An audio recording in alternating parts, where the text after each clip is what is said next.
కాకినాడ మధ్వసభ అధ్యక్షులు రాచూరి రాఘవేంద్ర స్వామి మరణంతో ఆధ్యాత్మిక లోకం మూగబోయిందని పలువురు నివాళులర్పించారు. బుధవారం మధ్యాహ్నం తిరుపతిలో మృతి చెందిన స్వామి మృతదేహాన్ని ఈ రోజు మధ్యాహ్నం ప్రతాప్ నగర్ లో ఆయన స్వగృహానికి తీసుకొచ్చారు. స్వామి పార్థివ శరీరాన్ని చివరిసారిగా దర్శించుకునేందుకు మాధవ గృహస్థులు మిత్రులు అధిక సంఖ్యలో చేరుకున్నారు.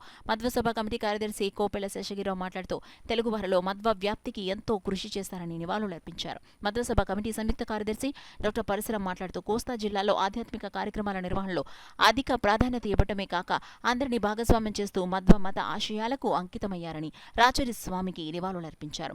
మధ్వ పురోహితులు యాతగిరి మద్వేష్, లోక రాఘవేంద్రరావు, విశాఖపట్నం మధ్వ సంఘ కమిటీ కార్యదర్శి ప్రాణరావు, వేముగంటి రాము, సుసర్ల చలపతి, ప్రముఖ న్యాయవాది రామచంద్రరావు, సుబ్బారావు, ఉదయగిరి శేషగిరిరావు, వ్యాసరామూర్తి, రియల్ ఎస్టేట్ మూర్తి, నీలిమా కమ్యూనికేషన్స్ అధినేత విజయ్, 2 తెలుగు రాష్ట్రాల నుండి అధిక సంఖ్యలో మిత్రులు, బంధువులు పాల్గొని నివాళులర్పించారు.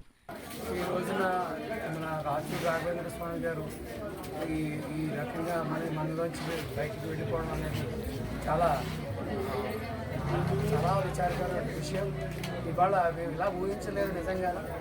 నిజంగా ఇటువంటి పరిస్థితి కూడా అనుకోలేదు. ఆయన ఆత్మకి శాంతి కలగాలని, వారి కుటుంబ సభ్యులందరికీ కూడా ఎంతో ధైర్యం కలగాలని చెప్పి కోరుకుంటున్నాం.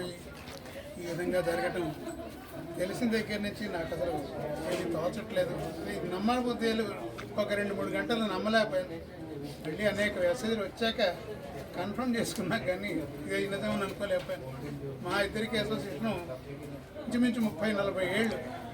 ఈ 12 ఏళ్ళుగా సభలో ఇద్దరం, అతను ప్రెసిడెంట్, నేను సెక్రటరీగా ఉండి అనేక కార్యక్రమాలు చేయించాడు. ఇంకా చేయాలనే ఉద్దేశం అతనికి చాలా ఉంది, కానీ అదృష్టం లేదు. ఇతనితో వెళ్ళిపోయాడు. అతనికి సద్గతి కలగాలి.